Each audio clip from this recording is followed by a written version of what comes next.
북한은 새해 들어서도 도발을 계속하고 있습니다. 대한민국을 분열시키기 위한 정치 도발 행위입니다. 북한이 도발해온다면 우리는 이를 몇 배로 응징할 것입니다.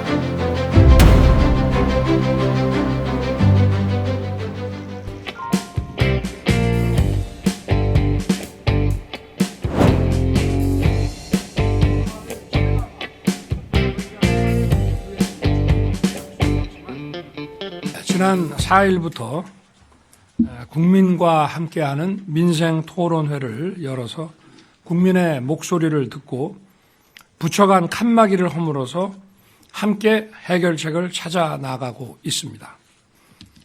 첫 번째 활력 있는 민생 경제에서는 전반적인 민생 아젠다들을 국민들로부터 경청했습니다.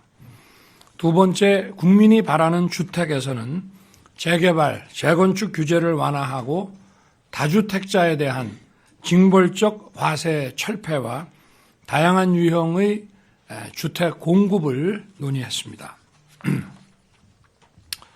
어제 세 번째로 민생을 살찌우는 반도체 토론에서는 반도체 메가 클러스터 조성과 초격차 기술 개발, 인재 양성을 적극 추진하기로 했습니다.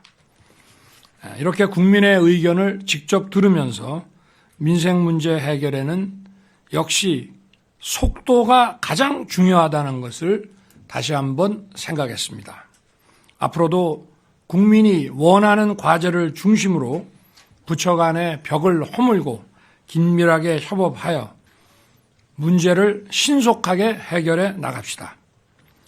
지난주 임시국회에서 101건의 법률안이 통과됐습니다.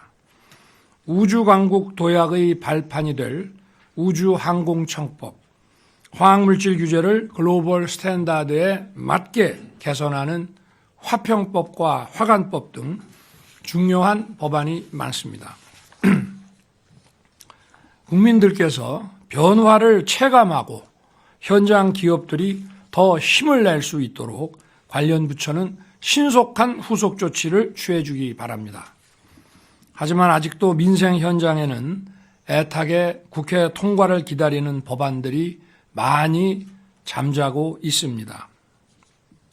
당장 27일부터 중대재해처벌법이 50인 미만 사업장까지 확대되면서 현장의 영세한 기업들은 살얼음판 위로 떠밀려 올라가는 심정이라고 합니다.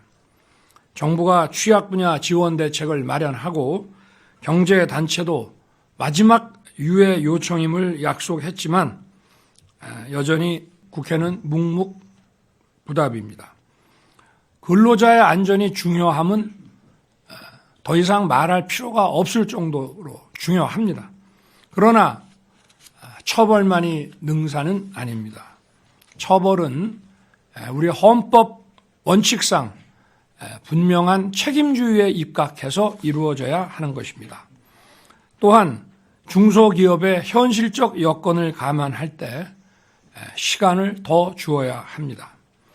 가뜩이나 지금 우리 영세 기업들이 고금리, 고물가로 견디기 힘든 상황인데 이렇게 짐을 지우게 돼서 이 중소기업이 더 이상 존속하기 어렵다면 그 피해는 역시 고스란히 우리 근로자들과 서민들에게 돌아갈 것입니다.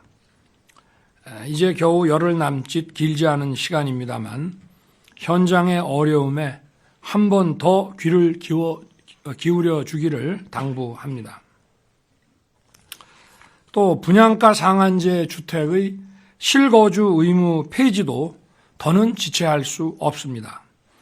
잔금 마련에 어려움을 겪는 무주택 실수요자들이 법을 어길 수밖에 없는 상황으로 내몰리고 있습니다. 잘못된 입법으로 집값이 많이 올라갔습니다. 무분별한 규제로 국민의 주거 이전 자유와 재산권 행사까지 제한하는 것입니다. 수요자인 국민의 입장에 서서 주택법 개정에 속도를 내주기 바랍니다. 산업은행 부산 이전을 위한 산업은행법도 상임위 문턱조차 넘지 못하고 있습니다. 해양과 금융 중심지 부산은 우리나라가 수도권 1극 체제를 극복하고 한 단계 도약하기 위해 반드시 필요합니다. 정치적 유불리, 지역의 이해관계를 넘어 국가 전체의 미래를 위한 기림을 고민해 주기 바랍니다. 오늘 회의에는 불합리하게 부과되던 부담금을 폐지 통합하는 부담금 관리 기본법 개정안이 정부안으로 상정됩니다.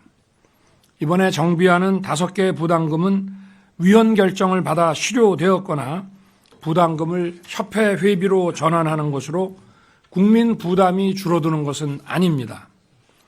국민과 기업의 부담을 실제로 덜어드리려면 91개에 달하는 현행 부담금을 전수조사해서 원점에서 재검토해야 합니다. 환경 오염을 막거나 국민 건강을 증진하는 긍정적인 부담금도 물론 있습니다마는 준조세나 그림자 조세로 악용되는 부담금이 도처에 남아 있습니다. 국가는 조세를 통해 비용을 조달하고 이를 집행하는 것이 원칙입니다. 사회적 비용을 유발하는 행위에 대해 예외적으로 부과하는 것이 부담금이지 재원 조달이 용이하다는 이유로 부담금을 남발해서는 안 됩니다. 역동적이고 지속 가능한 자유시장 경제를 위해 자유로운 경제의 의지를 과도하게 위축시키는 부담금은 과감하게 없애 나가야 합니다.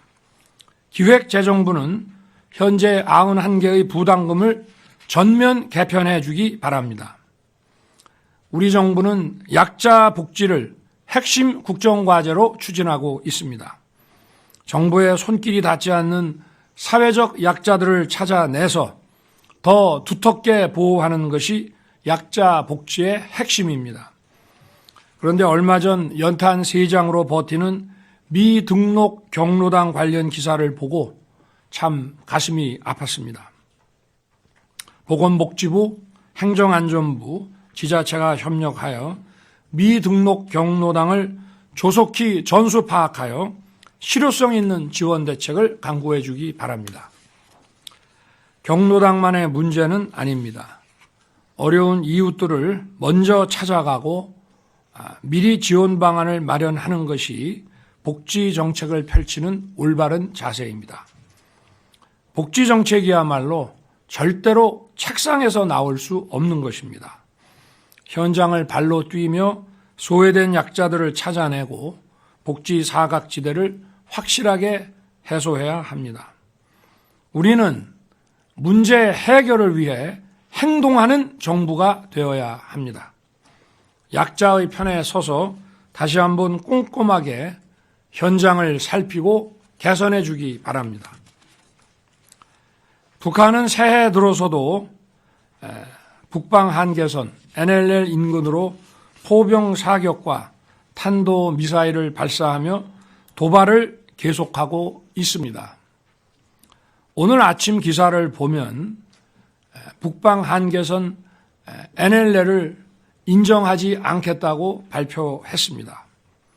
우리 국민들을 불안하게 만들고 대한민국을 균열시키기 위한 정치 도발 행위입니다. 지금 대한민국 정부는 과거 어느 정부와도 다릅니다. 우리 군은 압도적 대응 역량을 갖추고 있습니다. 정부는 실시간으로 안보 상황을 합동 점검하면서 대비 태세를 확고하게 유지하고 있습니다. 북한이 도발해온다면 우리는 이를 몇 배로 응징할 것입니다. 전쟁이냐 평화냐를 협박하는 재래의 위장평화 전술은 더 이상 통하지 않습니다. 도발 위협에 굴복해서 얻는 가짜 평화는 우리 안보를 더 큰 위험에 빠뜨릴 뿐입니다. 우리 국민과 정부는 하나가 되어 북한 정권의 기만 전술과 선전선동을 물리쳐 나아가야 합니다.